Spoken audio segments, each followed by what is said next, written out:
کہ اگر کوئی شخص والدین کی نافرمانی کرتا رہا ہے اپنی زندگی میں اور والدین دنیا سے چلے گئے ہیں، اب وہ توبہ کرنا چاہتا ہے اور پچھتا رہا ہے کہ والدین کی نافرمانی ہوگی، تو اب کیا حل ہے؟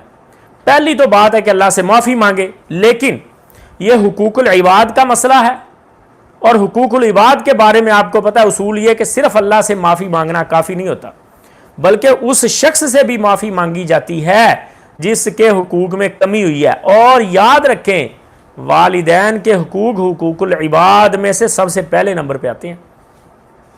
حقوق العباد میں سے سب سے پہلے والدین کے حقوق ہیں۔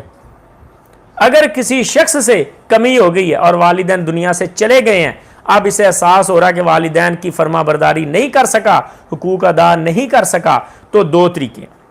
پہلا طریقہ، والدین کو خوش کرنے کی کوشش کرے۔ فوت ہوئے والدین بھی خوش ہو سکتے ہیں، حدیث سے اس کے ثبوت موجود ہیں۔ فوت شدگان والدین کو بھی بندہ خوش کر سکتا ہے۔ پہلا طریقہ، ان کے لیے ایصال ثواب کرنا، نیکیاں کرنا، ان کے لیے صدقہ کرنا۔ حدیث میں آتا ہے جب والدین قبر میں ہوتے ہیں اور ان کے سہولیات میں اضافہ ہوتا ہے یا ان کے عذاب میں کمی ہوتی تو وہ فرشتوں سے پوچھتے ہیں کہ یہ کیسے ہو گیا؟ فرشتے بتاتے ہیں آپ کے فلاں بچے نے آپ کے لیے یہ خیر کا کام کیا ہے، اس لیے آپ کو اس کا فرق محسوس ہوا ہے، فائدہ محسوس ہوا ہے، اور والدین اس بچے کے لیے دعائیہ کلمات کہتے ہیں، چلو اللہ اسے خوش رکھے، اس نے ہمارے لیے یہ کیا۔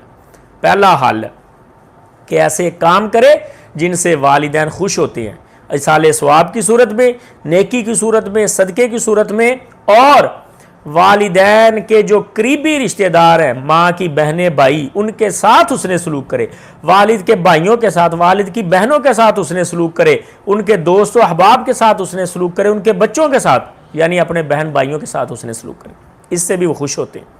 اللہ کے نبی سے پوچھا گیا کہ میری والدہ فوت ہو گئی ہے، اب میں کس کے ساتھ نیکی کا معاملہ رکھوں؟ حضور نے فرمایا اپنی خالہ کے ساتھ رکھ، یعنی والدہ کی بہن کے ساتھ، اسی طرح والدہ کے بھائیوں کے ساتھ بھی، اور اسی طرح والدہ کے بہن بھائیوں کے ساتھ بھی، اور ان کے دوست و احباب کے ساتھ۔